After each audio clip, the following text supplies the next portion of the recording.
حضرت بلال بن رباح ایک غلام تھے جن کی زندگی ظلم و ستم سے بھری تھی، مگر ایمان کی قوت اور عشق رسول صلی اللہ علیہ وآلہ وسلم نے انہیں وہ مقام بخشا جو رہتی دنیا تک قائم رہے گا۔ جب حضرت بلال نے اسلام قبول کیا تو ان کے مالک امیہ بن خلف نے انہیں اذیتیں دی۔ ان کے سینے پر بھاری پتھر رکھ کر گرم ریت پر لٹایا جاتا، مگر بلال کی زبان پر صرف احد احد یعنی اللہ ایک ہے کے کلمات ہوتے تھے۔ یہ خبر حضرت ابوبکر صدیق رضی اللہ تعالیٰ عنہ تک پہنچی اور انہوں نے حضرت بلال کو خرید کر آزاد کر دیا۔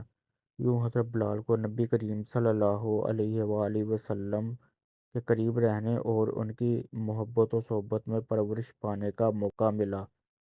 مدینہ کی گلیاں ان کی اذان کی آواز سے گونجنے لگی اور ان کی اذان سے لوگوں کے دلوں میں ایمان کی طرف پیدا ہوتی تھی۔ نبی کریم صلی اللہ علیہ وآلہ وسلم کے وصال کے بعد حضرت بلال رضی اللہ تعالیٰ عنہ پر غم کا پہاڑ ٹوٹ پڑا۔ مدینہ کی فضاؤں میں اذان دینے کی طاقت ان کے لیے نہ رہی۔ ہر بار اشہد ان محمد رسول اللہ کہتے ہوئے نبی کریم صلی اللہ علیہ وآلہ وسلم کی یاد انہیں اشکبار کر دیتی۔ وہ مدینہ چھوڑ کر شام چلے گئے تاکہ ان کی محبت میں چھپی ہوئی تکلیف کو کچھ سکون مل سکے۔ کئی سال بعد جب حضرت بلال مدینہ واپس آئے، نبی کریم صلی اللہ علیہ وآلہ وسلم کے نواسے حضرت امام حسین ان سے درخواست کی کہ وہ اذان دیں۔ پہلے تو حضرت بلال رضی اللہ تعالیٰ عنہ نے معذرت کی، مگر امام حسین رضی اللہ تعالیٰ عنہ کے اصرار پر انہوں نے اذان دینے کا فیصلہ کیا۔ جب انہوں نے اللہ اکبر کہا تو ایسا لگا جیسے پورا مدینہ تھم گیا ہو۔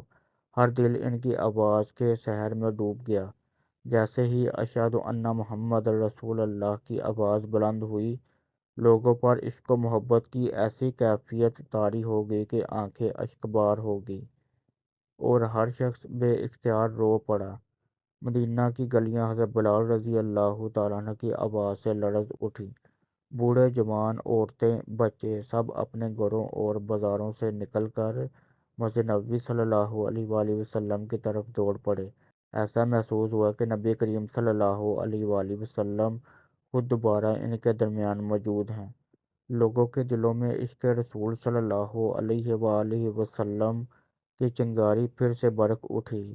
یہ حضرت بلال کی آخری اذان تھی اور اس کے بعد انہوں نے دوبارہ کبھی اذان نہ دی۔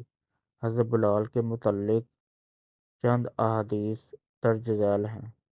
حضرت ابو ہریرہ سے روایت ہے کہ نبی کریم صلی اللہ علیہ وآلہ وسلم نے فرمایا، میں نے جنت میں حضرت بلال کے قدموں کی آواز سنی۔ حضرت بلال سے روایت ہے کہ نبی کریم صلی اللہ علیہ وآلہ وسلم نے فرمایا، جو شخص اذان دیتا ہے قیامت کے دن اس کی گردن بلند ہوگی۔ نبی کریم صلی اللہ علیہ وآلہ وسلم نے فرمایا، اذان اور اقامت کے درمیان دعا قبول ہوتی ہے۔